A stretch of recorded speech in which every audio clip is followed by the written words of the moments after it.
The very first show in this series, almost a year and a half ago now, was on network neutrality, one of the hot potato issues in Washington, D.C.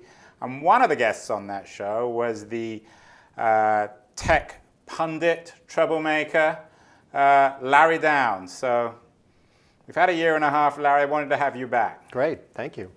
Well, Larry, a lot has been happening since when it comes to legislation, Washington, D.C., and technology. Yes. So far, it seems as if, quote unquote, your side is winning. You had your way, Larry, with SOPA. I did, although I didn't exactly have my way with net neutrality. I mean, well, let's leave net neutrality. That's a trickier one. But let's talk about SOPA. I've always considered you a reasonable fellow. But you won big on SOPA, haven't you? So far, I think that's right. I mean, it's not gone, and all parties involved, both the members of Congress who support that legislation and then the industry groups that encouraged it, have said they're coming back this year with a revised version of it and some alternative proposals. But yes, in terms of the fight being about quick passage of both SOPA and then the Senate version PIPA, with very little hearings, without much input from the tech community, that stopped. And I think in that sense, that was a big victory. Some people say that you may have won too big, that you've become overconfident, that this victory, which of course is an important victory, doesn't really put an end to this story. It only represents an early chapter in sorting out a solution, a compromise to the issue of piracy. Yeah. You think that's fair? I think that is fair. In fact, I think it's an even bigger story, and it is an initial chapter, and that is just working out the relationship between technology policy and the users of the technology.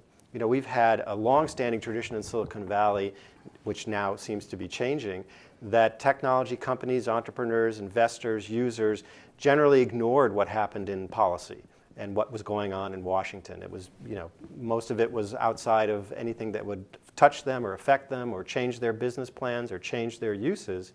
And so for a long time, Silicon Valley ignored Washington.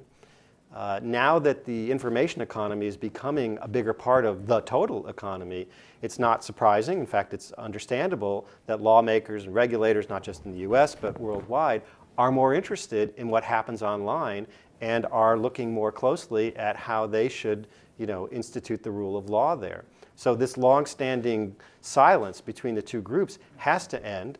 I think the SOPA fight was kind of a breakthrough, but not necessarily entirely a good breakthrough, but one that suggests the need for a new kind of dialogue between technology community writ large and the regulators. I saw Jimmy Wales speak a week or two ago at DLD, and if you didn't know who he was, you wouldn't have thought he was running a technology company. You'd think he was a politician. He's already making pronouncements about Wikipedia getting involved in other areas of the law, child pornography, freedom of speech areas.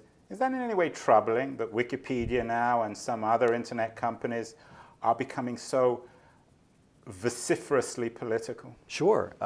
It's troubling if they don't really understand the territory, if they don't know, you know, they're not lawyers, they're not policy people, they really don't know what they're getting with. It's sort of like, you know, they're tampering with some pretty primal forces in terms of law, and to the extent that they do that without a full understanding of the implications of both pro and con, what they're doing, it can very quickly, frankly, lead to a kind of mob rule.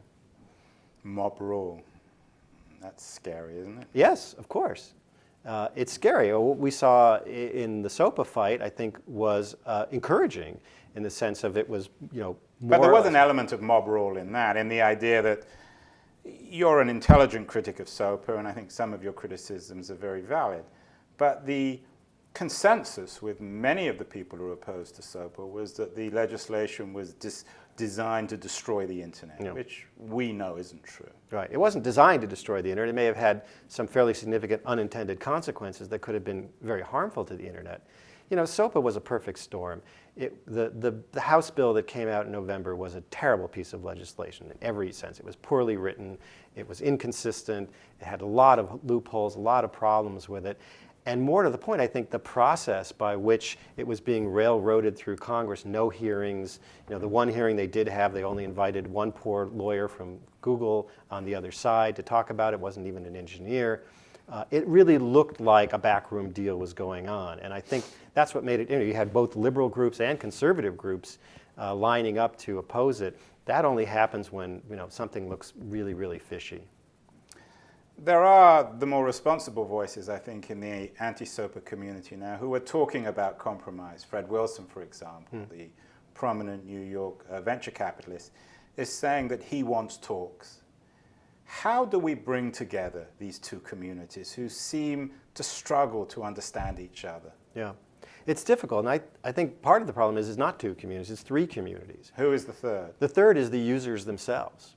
So we have the sort of traditional advocacy groups, we have traditional people who get involved in Washington politics on behalf of tech users, groups including Tech Freedom, the think tank that I'm associated with, as well as, of course, the lawmakers themselves. I think, I don't want to make too much of this, but what we saw in the last couple of months is the emergence of a kind of a third force. Users of Reddit, users of Tumblr, users of Facebook and Twitter, and these other tools who are saying, we want a voice in this, we want a seat at the table, but we don't really want that table to be physically located in Washington, D.C. In fact, we don't want it physically located anywhere. We want to be engaged virtually using these actual tools that we used to launch our protest. And I think, frankly, there's resistance to that even from some of their allies in the traditional advocacy world in Washington who say, we're the representatives of these people, we'll speak for them. I'm not so sure that that's actually the way it's going to play out. This is a form of direct democracy, of course, of an incredibly complex issue. Yes. How optimistic are you about that? Well, I'd say I'm optimistic, but I wouldn't say that I'm Pollyanna-ish about it. As I say, it's very easy for direct democracy to turn into mob rule. That's why in this country we don't have direct democracy. We have a Republican form of government where we have representation of people. We don't all vote on everything. The internet community has shown that it can use its tools to organize in an interesting way. It's possible, of course, that now every issue that comes up will, if you just sort of dangle a few key words like censorship, or openness, or free speech, you can rally that community again to the kind of froth that we saw last month. If that happens too often and it doesn't really coalesce into something more nuanced and understanding, I think it could easily lose its value as a force for technology policy. Larry, there are some people like Paul Graham who argue that the entertainment business is entirely illegitimate in terms of its argument about piracy. Tim O'Reilly has suggested the same. Where do you stand on the issue of piracy and the legitimacy of the entertainment industry's concern over it? Yeah, well, I wrote in my 2009 book, I had several chapters about the problems with copyright in general. So to me, it goes back to, not that the copyright system is inherently bad. I'm actually a great believer in copyright. I think it's been a wonderful way of balancing incentives for interest in the public and has worked extremely well at a very low cost for about 200 years. The problem, I think, is over the last 20, 30 years, we've made a lot of changes to copyright intending to make it harder to misuse or to do unlicensed things using digital technology or using any kind of electronic technology. I think the problem is that the changes we've made have had the opposite effect to what we intended. We've actually encouraged more unlicensed use. Essentially, it's like taking the speed limit on the freeway down to 5 miles an hour. Everybody's going to break the law and just hope that whoever gets caught, it's just going to be random anyway. So you've got now a whole generation of consumers who really have no respect for copyright law. They're wrong, but it's understandable given the way it's been changed that they now see it as a sort of an arbitrary thing that may or may not get in their way of doing what it is they actually want. So the law has now become, I think, a source of the problem. And if we have some real talk about copyright reform and patent reform as well, then we can sort of re-educate consumers to understand why that balance is important and why, if you don't pay, you're not going to ultimately get the content that you want. Well, that's all very well, but how are you going to incentivize the content companies? How are you going to bring them to the table if you want reform of intellectual copyright law? Yeah, it's a good question. I mean, I think... And if you can't answer it, who can? Well, there are people who think about this even more than I do. But look, the situation is this. I mean, the content industries are in a very difficult period of transition from a sort of analog model to a digital model. We all know that they're going to get there. We've seen this happen in other... Do we? Yeah, absolutely.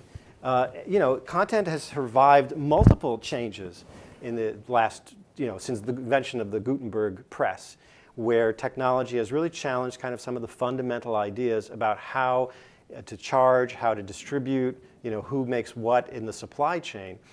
Every time one of these disruptive technologies comes along, there's a period of difficulty, there's a period of misuse, there's a period of trying to use the courts and law to slow things down, but ultimately it always works out. And I am optimistic that this is one of those times. It just isn't going to be pretty in the interim.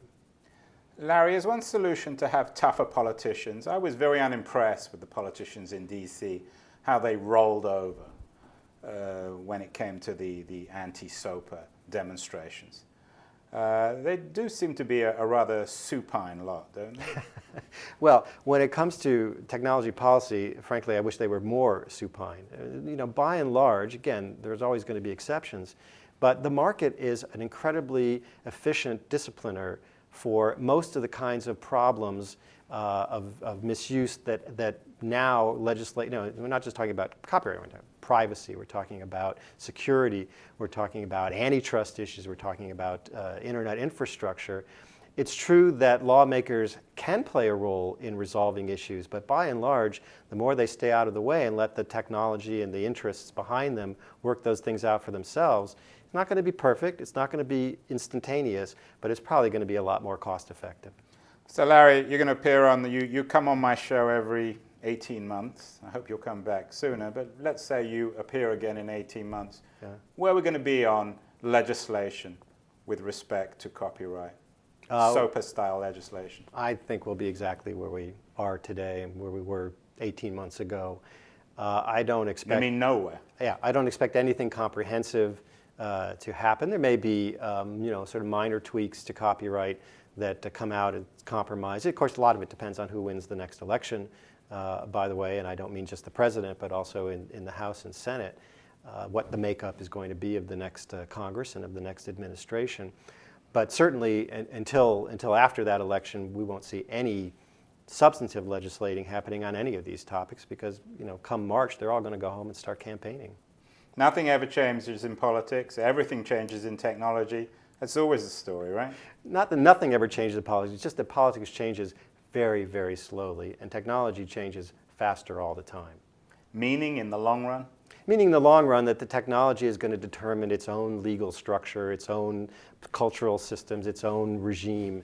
That's really where, when the rubber hits the road, most of these issues are going to be resolved one way or the other. Well, there you have it. Politicians have no power. Technology holds all the cards. Nothing will ever change in Washington, D.C. Thank you to the wisdom of Larry Downs. I'll see you again in 18 months when you can tell me the same old story. Larry, thank you so much for appearing on TechCrunch TV. Always a pleasure, Andrew.